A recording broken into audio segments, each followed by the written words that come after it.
Hello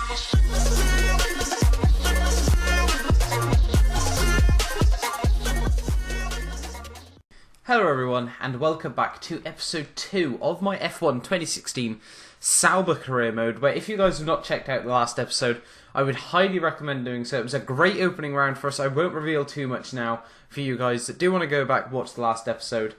But still, today we are here at the Bahrain Grand Prix. If you guys are new around here, don't forget to subscribe for more of my F1 2016 content.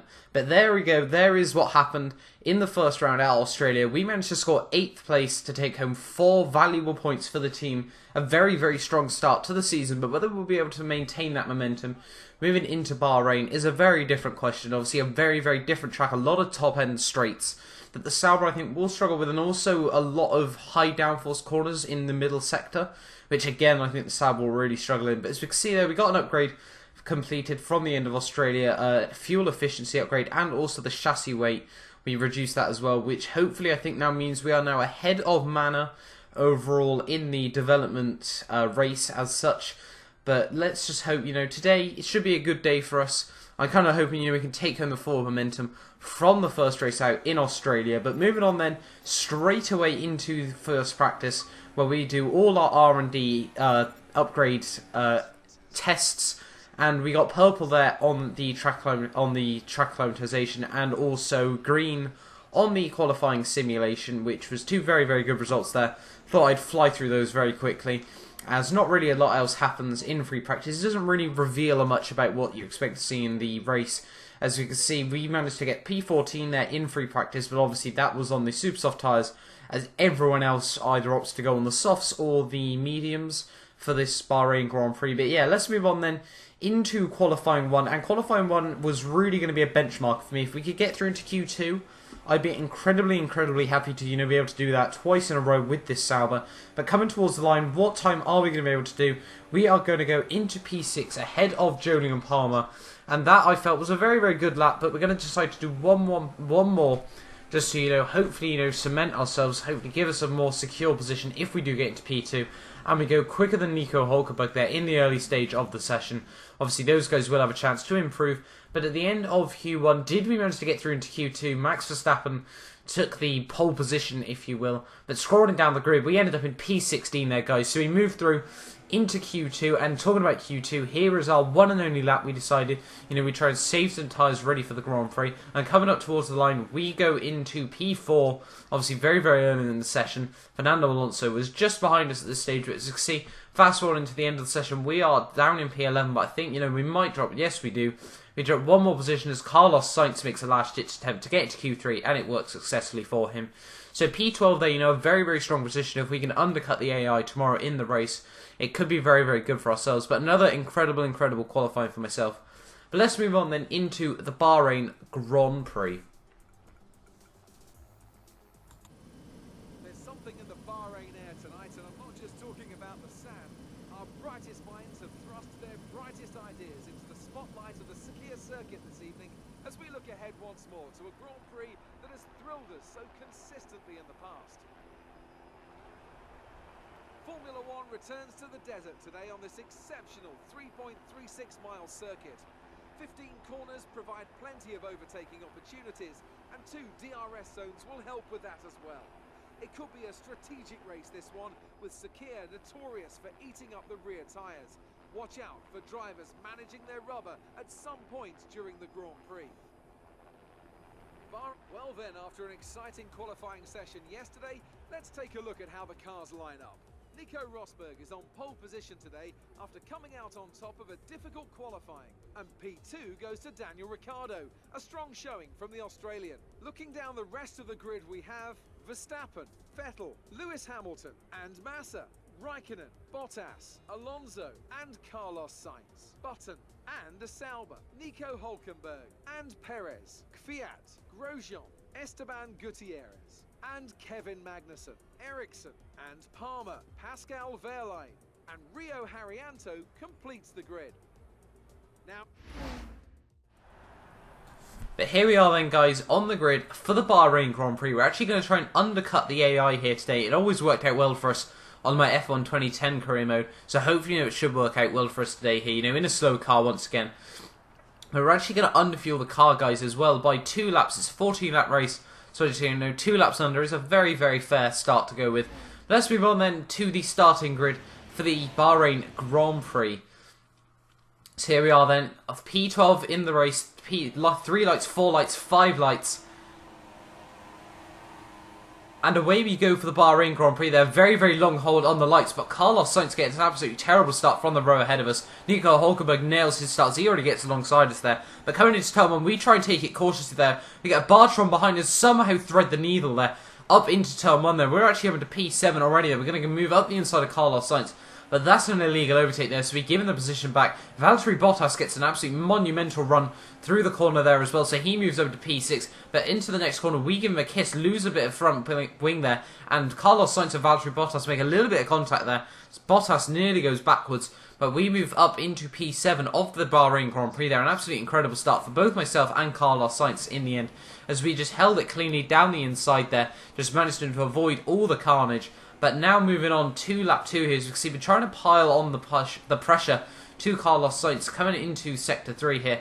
The Sauber are actually doing very, very well with this bit of front wing damage. The Toro Rosso really not got good straight line speed here. As you can see, the timing sheets light up there with purple laps from everyone just up ahead of us. But we're going to move up the inside of Carlos Sainz, going down into the run into turn 1. The Sauber, we've got a very, very good setup on it. The setup I used for Bahrain in AOR, which actually won me the race there. It's a very long time back. We actually won a race from Canada, rather worryingly. But moving on now, Carlos Sainz there actually turning in on me there. And he's now out of the Grand Prix there as we went right through the gravel. That is going to have to be a virtual safety car at least. But what actually happened there to Carlos Sainz and myself, it just seemed from my point of view that he just turned in on me far too early into turn 3 there. But let's just have a look. He tried holding it around the outside. We give him the room on the entrance to turn 2. But moving on to the exit turn 2, on the entrance to turn 3, he just starts turning in far too early there. Pretty much just forgetting, there's a car there next to him.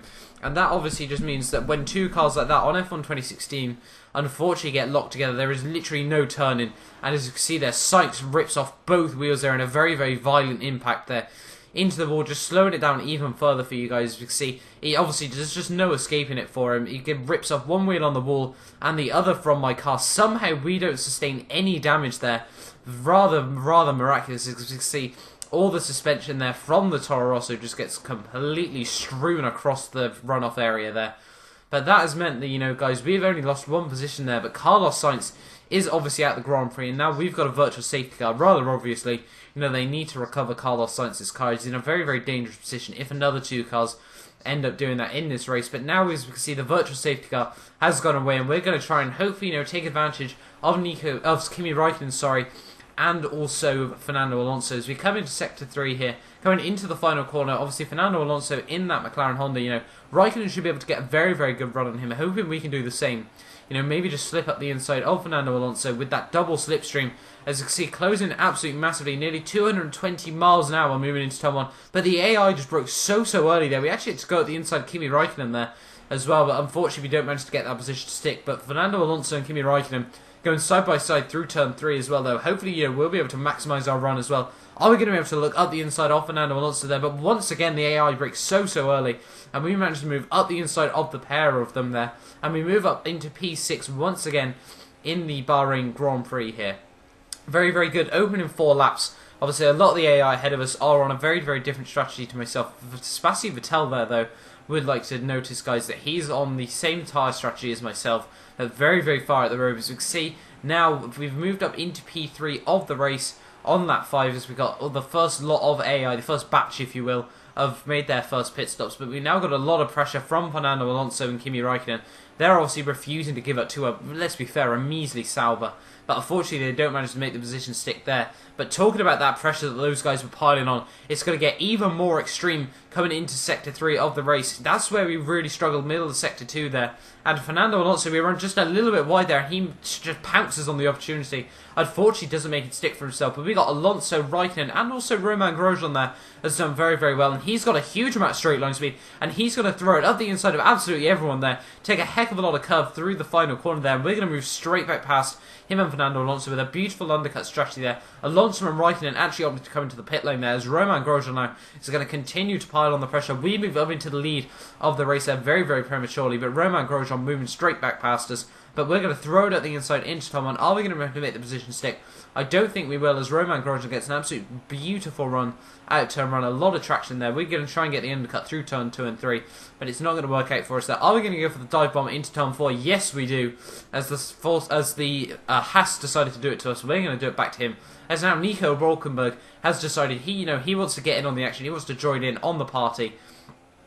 But whether he'll be able to do so, obviously that Force India still that stupidly high amount of straight line speed here. Is he going to be able to make the move? I doubt he will. As now Roman Grosjean once again going at the inside into the final corner. Are we going to be able to get the undercut once again? Yes, we do, as he takes far too much curb. But actually, Roman Grosjean with that 2016 Ferrari power unit, you can just see how much power he's got coming out the corner. Nico Hulkenberg there, like an absolute bullet as well, with a Mercedes far superior power unit. And I honestly thought, guys, coming into turn 1, I'd let off early, as I honestly thought Hulkenberg and Grosjean would probably have a very, very bad crash, as Hulkenberg was basically pushing Grosjean down the front straight there. But now moving on to the end of lap 7, as you can see, those guys have just pulled away from us now. They've been given the clear air, and we're actually going to come into the pits for obviously our one and only stop of the race. Hoping, it's a very, very quick stop. We actually opted to change the front wing though, which is going to cost us a lot of time, but I wanted to feel comfortable in the car through these final few laps of the race, obviously with the super soft tyres as well. Hoping we can make some positions back up. Obviously, we're really pushing this Sauber at the moment further outside its comfort zone, really pushing it up the grid a lot higher than I think it would naturally be able to do so, as we saw from the real season. But as you can see there, we actually ran an 8.4 second pit stop there, so pretty terrible. And we now move down into P16 of the race, behind Felipe Massa, behind a few other drivers that I think might have to make one more stop in this race. I'm kind of praying they do, as we're kind of really far back at this stage. But now moving on to the start of lap 9 here, we're right behind Danny Kvyat now. So we have one Toro Rosso fighting at the start of the Grand Prix, and it looks like we might have one fighting in the latter phases of the Grand Prix. We're going to go up the inside there, and hoping, that'll be the one position done, and that'll be the end of that. But I don't think Kvyat, he's willing to give up the position that easily. As you can see, now moving on to the end of lap 9, there's going to be a few AI in the pits, as we can see on our mini-map there, so hoping, we can make up a few positions. I think still maybe, a point might be on the cards here today, guys. But really not too 100% sure, as Danny Kvyat moves straight back over inside. We move up, though, into P12 now, as Danny Kvyat is in P11, so it's only Felipe Massa that's stopping us from the points, as we go right round the outside of Danny Kvyat into turn 1 there, and that was an absolutely wonderful move, in my opinion, as now we've going to try and close in on Felipe Massa there, as he's about 3-4 seconds up the road. But now Kvyat just refusing to let us both close in on Felipe Massa. I think realistically, if we were by ourselves, we would be able to do so. But Danny Kvyat moving up the inside into the end of Sector 2 there. He gets an absolute, positions the car like an absolute bitch, in my opinion. He just manages to hold it on the line there. But coming into Sector 3 now, are we going to be able to get a good run? The Sauber actually has done very, very well on straight line speed here. All we need to do is get good traction out this sector last corner. We could have a good run into the final corner. Obviously, he's just parked on the apex for us. We're going to try and do exactly the same to him. Is it going to be able to work? We've actually got Esteban Gutierrez, who's thrown it up or inside there. I wasn't even expecting that. But he's now moved up into P12 of the race. You can see once again, 2016 Ferrari Power Unit versus 2015 Ferrari Power Unit. It's not working out well for us, as he's actually got a wonderful run on the Toro Rosso that once again is also using the 2015 Ferrari Power Unit. As we're going to look up the inside of Kvyat, they go for a very optimistic lunge, and unfortunately we can't make the position stick there. But hopefully, we should be able to keep piling on the pressure to him coming into the final few stages of this Grand Prix. As you can see, Gutierrez, just with how powerful Slipstream is in this game, hasn't been able to pull away from both Kvyat and myself. But coming down into turn 1, is Kvyat actually going to go for a move as we clock 214 miles an hour. We're actually going to go for a very, very late dive on Danny Kvyat there, the final lap of the Grand Prix. This is where positions need to be made, and Kvyat managed to hold it up round the inside, up round the outside through turn 3 there as well, and he holds on to P12, but we're going to go for another dive bomb into Sector 2 here. Obviously, if you just get the move done once again, the AI breaks so early on this game, you can pretty much just let yourself through almost. You can basically take it as a given a lot of the time. But as you can see, Gutierrez has pretty much just walked away from us now, as we've got Felipe Massa. I was hoping Gutierrez might be able to catch Felipe Massa far more in these final couple of laps, hold those both down, and hoping, that we could catch up, maybe take home a cheeky point in this Grand Prix. But I think now, guys, unless we see a freak couple of retirements in these final couple of corners, P12 is all we're going to be able to muster. We might not even be able to get that, as Danny Kvyat is still looking very, very racy, just behind me there. But, it's a bit of a shame, we haven't been able to get points in this Grand Prix. Lewis Hamilton takes home the race win, but I'm still more conscious about what is Danny Kvyat going to be able to do. Is he going to be able to get back past us? through these final few corners. This is where the Sauber really, really struggles against a lot of the AI here. But Gutierrez is going to take home P11. But obviously Lewis Hamilton takes home a first win of the season for him, as obviously Sebastian Vettel took the first win out in the season. But Danny Kvyat is going to be nowhere near us as we come into the final corner of the Grand Prix. It's going to be P12 for us in the Bahrain Grand Prix. Obviously a little bit disappointed that we couldn't manage to maintain the momentum that we did from Australia, but obviously we got very, very lucky there with the virtual safety car. But we actually ran out of fuel there in the end, guys, and I didn't even remember that happening and whatnot. And Danny Kvyat actually took P12 from me, as I've just been talking about claiming P12. We ran out of fuel, and Danny Kvyat just moved straight past us. Toto Wolff, though, very, very happy, but myself not so happy, as I pretty much took P12 as a given there. And the quote goes, you cannot, it's not over until the checkered flag, and that was very much the position we were put into there. Bit disappointment, I won't lie, in the end, but Mercedes get both cars on the podium there. Very, very good result from the south side. Pretty certain Max Verstappen filled out the other podium position. Not too sure what order they were, but there we go then, guys. Mercedes taking home a 1-2 in the Bahrain Grand Prix. I'm just slowly still dying. I don't really know why I've still got this cold, but still, thought I'd try and gloss over it for most of the episode. But Lewis Hamilton takes the win ahead of Nico Rosberg, with Max Verstappen getting a very well-earned third place there. Obviously, the Red Bull really probably going to struggle around this track, as we can see, just the normal, typical champagne at the podium celebration. But anyway, guys, I hope you guys have enjoyed this video. Hopefully you guys have subscribed as well for more F1 2016 content. As we can see, it was actually a Noah's Ark formation there for the first top 6 positions. We saw both Mercedes, they're both Red Bulls and both Ferraris. Nico Hulkenberg is best of the rest, if you will, in P7, with Fernando Alonso taking home 4 well-earned points. Romain Grosjean taking a very solid 9th place home for Haas F1 team once again. Felipe Massa taking home 1 point for Williams. A bit of a disappointing race for him, but I'm pretty certain he made contact in turn 1 there on the outside. Esteban Gutierrez finishes in P11. Danny Kvyat in P12. Myself in a very unfortunate P13 there, guys. A bit disappointing, that we couldn't take home P12. Maybe even P11, but we managed to head out ahead of Jensen Button, Pascal Wehrlein, Sergio Perez, Valtteri Bottas has a terrible, terrible day. Down in P17, Jolyon Palmer 18th, Rio Haryanto 19th, Kev Magnussen 20th. My teammate Marcus Ericsson there being the last of the finishes. A bit of a disappointment there, for the team, but that means we're going to be very, very good in the teammate standings with Carlos Sainz, the only DNF, obviously, in that Grand Prix, as we had a huge crash with him as he just turned in far too early into turn 3 there. But as I said, guys, hoping you guys have subscribed for more F1 2016 content. We are now down to P10 in the standings as Kimi Räikkönen has jumped us, but we've got Lewis Hamilton at the top with Sebastian Vettel in second, Nico Rosberg third, Max Verstappen fourth, Valtteri Bottas fifth, Daniel Ricciardo sixth, Fernando Alonso seventh, Nico Hulkenberg eighth, Kimi Räikkönen 9th, myself 10th. We still just edge out Romain Grosjean with both getting 8th place there. Felipe Massa we are both now ahead of as well, with just that 1 point after. Obviously we made contact with him in the first race, which meant he couldn't score any points there. But just scrolling down, obviously no other drivers have scored points, which include Jensen Button and obviously all the backmarker guys. But moving on into the constructors, we can see we're now tied with Haas. Sorry, we're 1 point back. I think that's from Haas. No, we are tied with Haas even. I'm completely illiterate there, guys, as my voice now is completely going. But we are now down to P8 overall in the standings. But having a look, guys, at the laptop, at the end of the day, obviously we've still got the fireworks going outside after a very, very exciting Bahrain Grand Prix. A lot of overtaking, a lot of dive bombing done by a lot of drivers. We're already 3 points away from taking home the rivalry against my teammate Marcus Ericsson. And I hope that should boost our performance. But are we actually going to upgrade the barge boards? I think we may as well, it'll help with the, I think, is it the downforce? I'm pretty certain it's the downforce. It's going to be very, very stupid if it isn't the downforce. But I hope, we can take home that. A very, very costly upgrade, though. 300 of our 343 resource points at this early stage in the season. But we do really need to be getting a lot of upgrades on the car. I really want to be sort of getting close to fighting for points consistently very, very soon in this standings. But as I keep saying, guys, hoping you guys have enjoyed this video. Do remember to subscribe for more F1 2016 content. Next time out, we will be at the Chinese Grand Prix, a track that's given me a lot of bad luck overall, I think, on F1 2016. We saw a tyre puncture in Season 1 of my Force India career mode, and also 2 tyre punctures in the AOR race there. But anyway, guys, I will see you at the Chinese Grand Prix next time out. Thank you so much for watching, and goodbye.